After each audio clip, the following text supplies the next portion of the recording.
There's a reason you're here. Maybe it's the way he lingers in your mind long after he's gone silent. Maybe it's the familiar sting of unanswered messages. Or maybe, just maybe, it's that quiet voice inside you whispering, "Why do I always fall for a man who can't love me back?" In this video, we're going to explore something deeper than dating advice, something buried in your psyche. Through the lens of Carl Jung, we'll gently peel back the layers of your unconscious to uncover the real reason emotionally unavailable men feel so magnetic. You won't be judged here, only invited to understand yourself more intimately. You feel drawn to his distance. His mystery intoxicates you. His eyes promise depth. Yet his presence disappears like mist when you try to hold on. And for some reason, you chase that absence, not with desperation, at least not visibly, but in subtle ways, a carefully crafted message, a perfectly timed accidental encounter. A willingness to accept crumbs and call them dinner. But it's not really him you're drawn to. It's the feeling. That ache. That ache is old. Older than his, older than any relationship.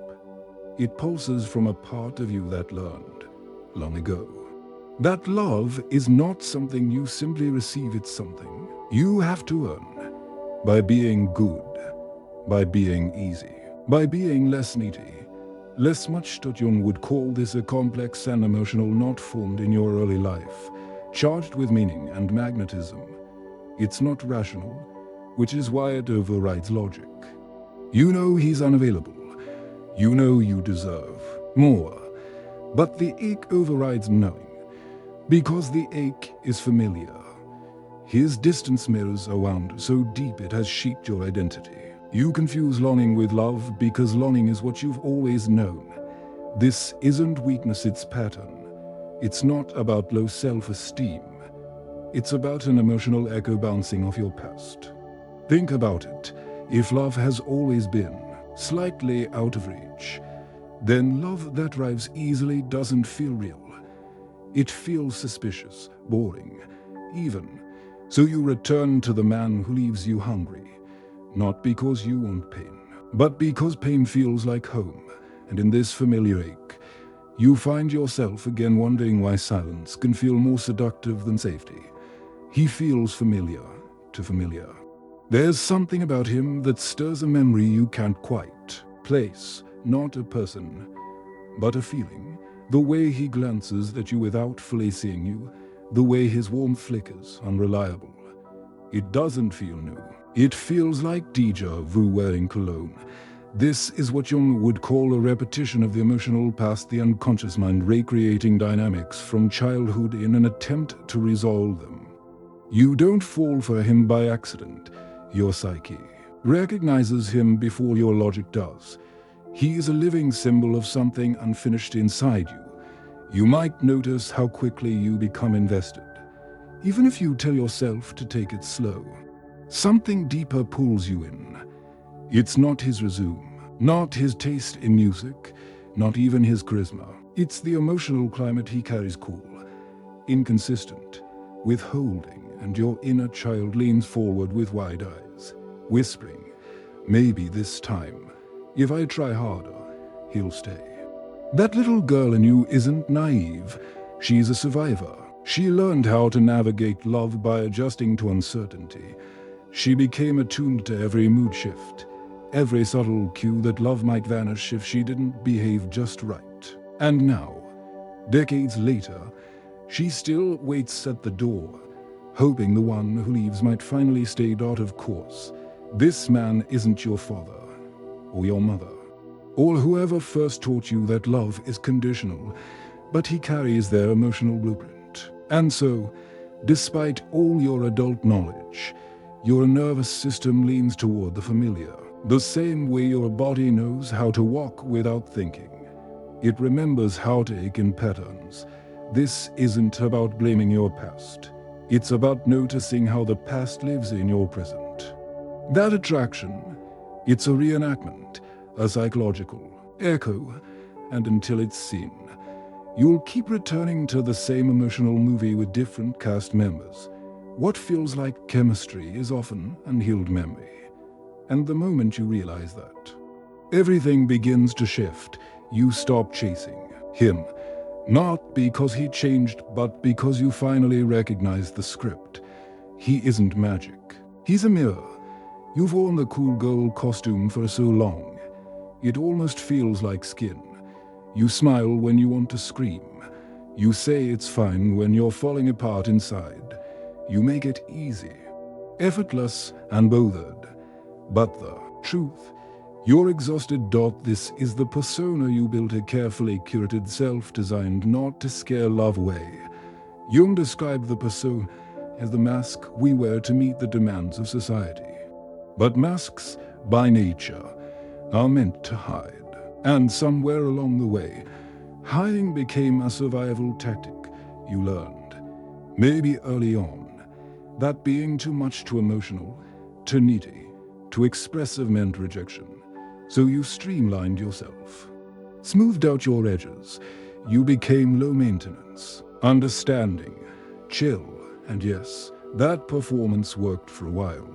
It got you attention, maybe even temporary affection, but it never brought you closeness, not real closeness, because no one can connect with a mask when you attract emotionally unavailable men.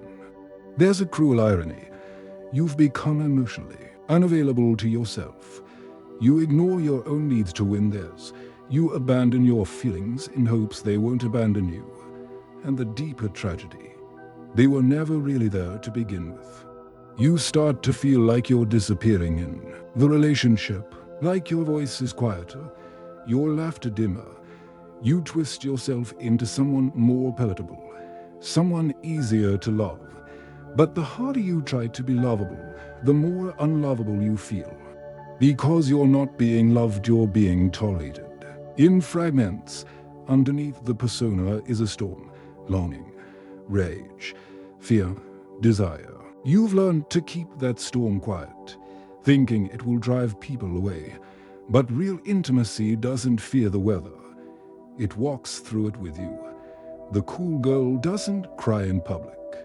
But you do. The real you, the one behind the smile. She aches to be seen, and that ache is your truth. Not a flaw, not a weakness, a signal. A cry for authenticity. The persona is tired. You're tired. And maybe, just maybe, the bravest thing you can do now is to take off the mask and let someone love the storm. There's a strange comfort in pain that feels like home. That slow burning ache after he disappears again, it hurts. Yes, but in a way that feels right. Familiar. Like an old blanket with holes you refuse to throw away. This is what you might call shadow love, an unconscious craving not for joy, but for the pain that wants to find connection. You're not masochistic. You're not broken. But your unconscious has a memory far older than reason. When love first arrived, wrapped in cold shoulders, in withheld affection, in conditional praise, you learn something dangerous. This is what love feels like. So now, when you meet someone who gives freely, without games or delay, you're nervous. System flinches. It feels off, unsafe. You might even sabotage it, push it away, or ghost it entirely.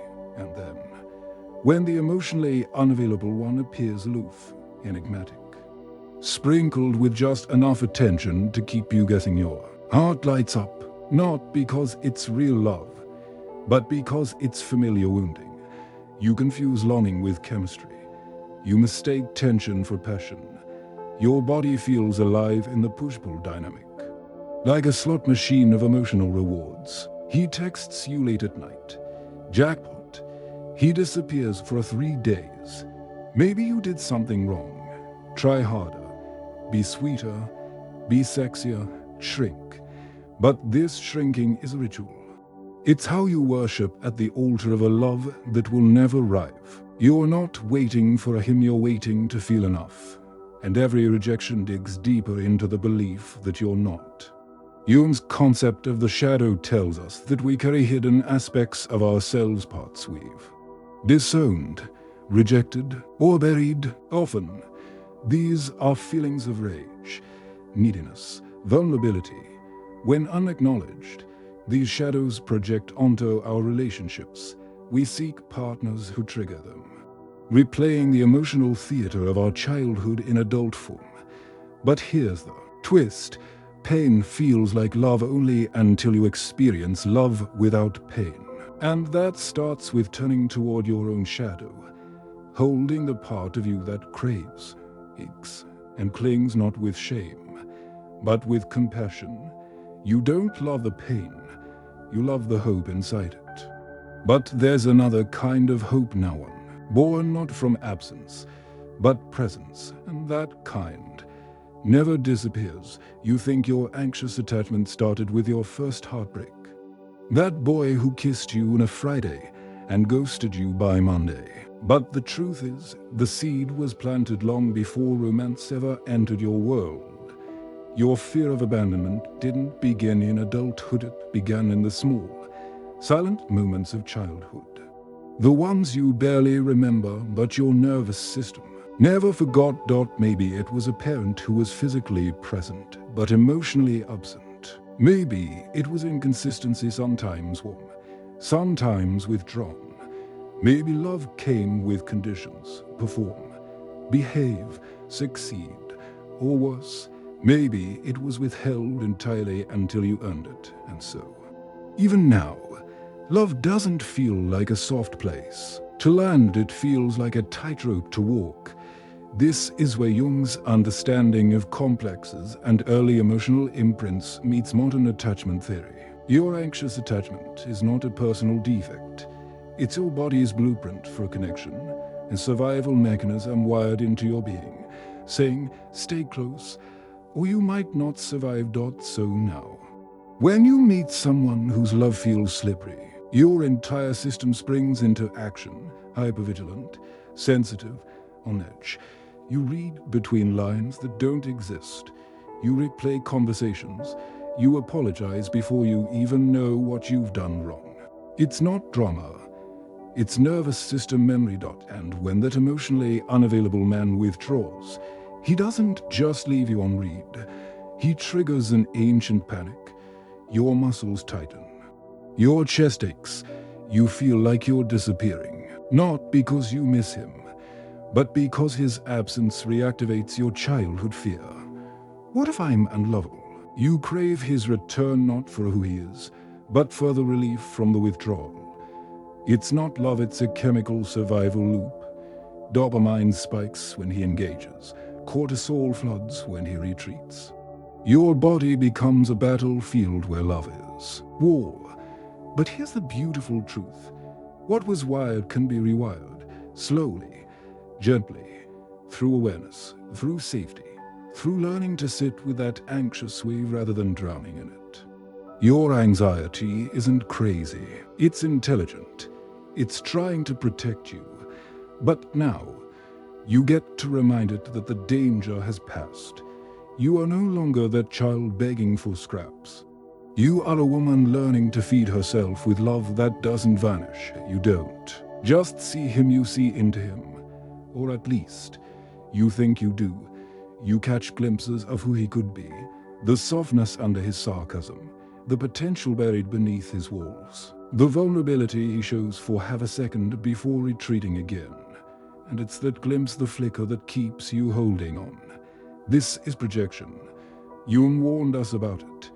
When we fall in love, we often fall in love with a part of ourselves we've disowned, all unforgotten. You project your deepest longings, hopes, and wounded parts onto him like film on a screen. Not because he is those things, but because your psyche needs him to be. You're not delusional, you're imaginative. You sense possibilities, not just people. But here's the danger. You fall for his potential instead of his pattern. You ignore what he consistently does because of what you imagine he could become with your patience, your love, your presence. So you wait, you decode, you explain him to your friends using phrases like, he just needs time, or he's been through a lot. You nurse the fantasy that if you stay long enough, love hard enough, you'll finally unlock him. But you're not loving him. You're loving a story. And the more you invest in that story, the harder it is to see reality. The red flags become challenges. The silence becomes depth. The inconsistency becomes mystery. All the while, your emotional energy drains into a man who was never yours to begin with. You're trying to finish a puzzle where half the pieces don't exist. Because what you crave isn't him, it's what you've made him mean. Security, redemption, emotional safety. Maybe even proof that you're lovable enough to be chosen without having to fix, save, or earn it. Projection is powerful, but it's also fragile. The moment you stop filling in the blanks with your imagination, the truth begins to surface. And sometimes, the hardest truth to face is that the love you want was never actually in the room. So ask yourself gently, is he really showing up? Or are you just hoping hard enough to fill his absence with dreams? Because when you stop projecting, you stop bleeding for people who are only ever mirrors. It sounds absurd at first, why would you? Someone who craves deep connection, consistently, fall for a man who can't offer it. But take a breath, ask yourself this, what would it actually mean if someone saw all of you, not the curated version? Not the clever texts or the soft-spoken restraint, but the whole truth, the mess, the need, the anger, the ache, the part of you that wants to be held without having to earn it. Suddenly, it's not so absurd. Emotionally unavailable men are safe in one twisted way: they never truly see you. And that means you never truly have to risk being seen. Because intimacy isn't just about being desired, it's about being witnessed. And for many of us, that's more terrifying than rejection. Jung wrote that the things we fear most in others often live within us. So while you may say you fear abandonment, maybe what you really fear is the raw vulnerability required for real love. Because real love asks for surrender. It demands truth. And if you've spent your life managing, hiding, performing, it can feel like death. So instead, you choose men who keep their distance, men who pull away when you get close, men who seem allergic to emotional depth, because they allow you to stay safe behind your walls.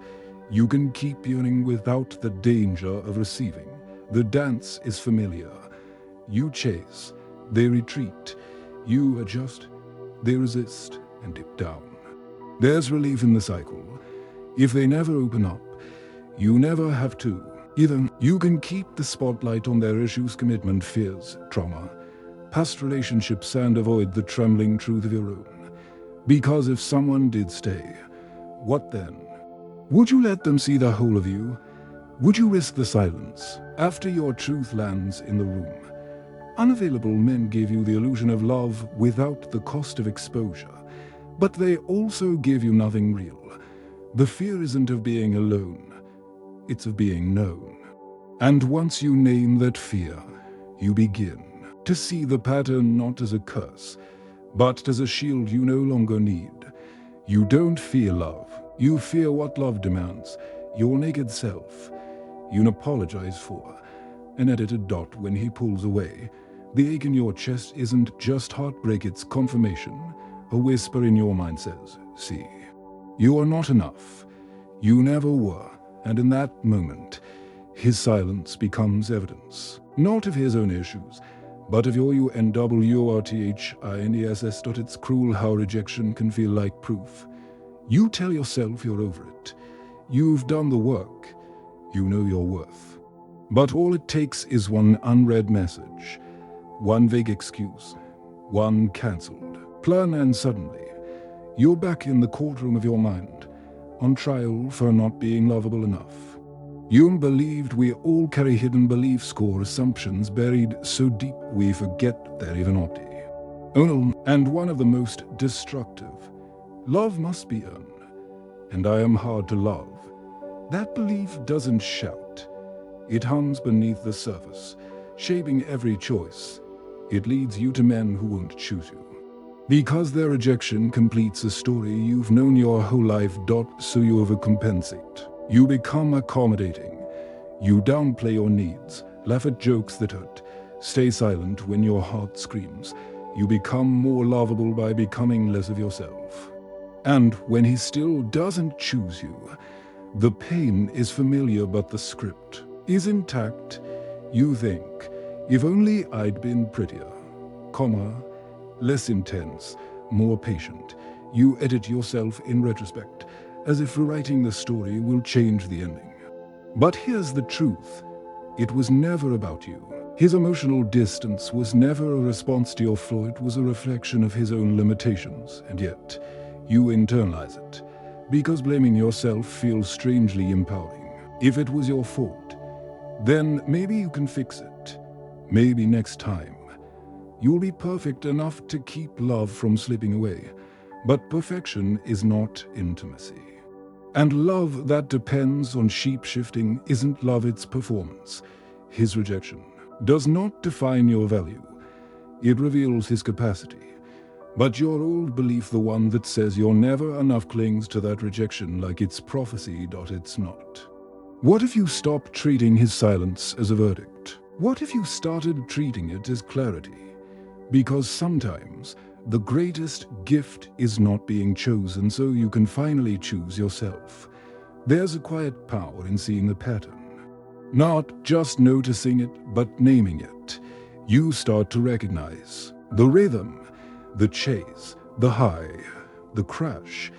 You see how you can taunt yourself to keep a dying flame alive. You feel how much effort it takes to hold together something that never truly held you. And in that moment of clarity, something shifts, the spell weakens. Jung taught that awareness is the first step toward transformation. Until then, we're doomed to repeat the unconscious cycle compulsively, painfully, and often with different faces, but the same ending. The unavailable man isn't the real problem, he's just the messenger.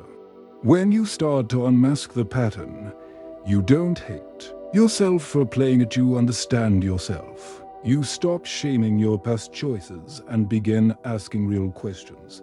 What part of me believed I needed to unlove? Who taught me that closeness must be chaste? Why do I mistake intensity for intimacy? And slowly, you reclaim your power. It's not glamorous at first. It looks like pausing before replying to a late-night you up text. It sounds like choosing discomfort over fantasy. It feels like grief because you're not just letting go of him. You're letting go of the hope that this time someone would finally stay. But in that grief, a new foundation is laid. One built not on performance, but presence, not on scarcity, but truth. You start to choose connection over chemistry, safety over spark. You find yourself leaning toward people who are kind, consistent, a little boring at first, until you realize that boring just means stable. And stable is what your nervous system has secretly been begging for all along. Healing doesn't mean you'll never feel drawn to emotionally unavailable men again. It means you won't chase them. You'll feel the pull, recognize the old ache, and gently step away. Because now, the pattern is exposed, the mask is off, and you've outgrown the theater. You don't need to unlove anymore. You're starting to believe deep in your bones that love is not a reward for shrinking, for silencing, for surviving. It's something that meets you where you already are. And this time, you don't run towards someone. You stand still and see who walks toward you. There comes a moment you'll feel it, like a subtle shift, when the chase no longer excites you, when the silence no longer pulls you into panic, when the breadcrumb texts and emotional roller coasters lose their thrill. You're not bitter. You're just done. Not with love, but with the illusion of it. This is what becoming whole looks like. It's not loud. It doesn't arrive in a grand epiphany. It unfolds slowly, like a woman waking from a dream. You look round and realize you no longer need to Earn your worth through someone else's inability to give. You're no longer seduced by potential. You're drawn to presence. You stop trying to read between his lines. Because you only want what is spoken plainly, clearly, freely. You don't try to heal through someone else, you heal with yourself. Through yourself. This is individuation. In Jungian terms, the integration of your fragmented parts into a unified self. You no longer abandon your needs to secure someone's attention. You let your emotions rise without censoring them. You trust your own rhythm, not someone else's avoidance. And in this fullness, you stop chasing ghosts. You start seeing people for who they are, not who they could be.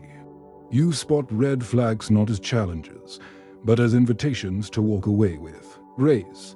You might still feel the occasional ache when someone leaves, but now, you don't follow. You don't rewrite yourself to make them stay.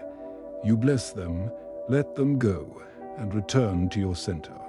Because now, you understand. Love isn't something you beg for, it's something you allow in. And you can only allow it when you stop living in pursuit of those who don't know how to stay. You've outgrown the fantasy. You're living in reality. And reality, when you've come home to yourself, is far more beautiful than any illusion love ever promised. The woman who no longer chases ghosts isn't hard. She's soft but grounded. She doesn't plead. She invites. And only those who can meet her there, fully present, fully awake. I welcome. Because now you know. The love you longed for had to begin with you. So here you are, at the edge of a chapter you no longer wish to reread. You've untangled the threads of patterns that once held you in place. Quietly severed the scripts you once recited in silence, not all at once, but moment by moment, word by word. You are not broken. You were patterned, conditioned, wired for a survival in a world that sometimes taught you love through pain. But now, you're writing something new, no longer reaching for the ones who vanish, no longer shrinking to be chosen. You stand in the center of your self-whole, seen enough. The men who once hunted you taught you how much you craved presence. Now, you offer it to yourself first, and from that wholeness, everything changes. If this resonated with you, share your story in the comments. Like, subscribe, and pass this along to someone who needs to hear it. The journey doesn't end here. We'll keep exploring more of Jung's insights, unraveling more emotional patterns, and learning how to love without losing ourselves. The next chapter begins with awareness.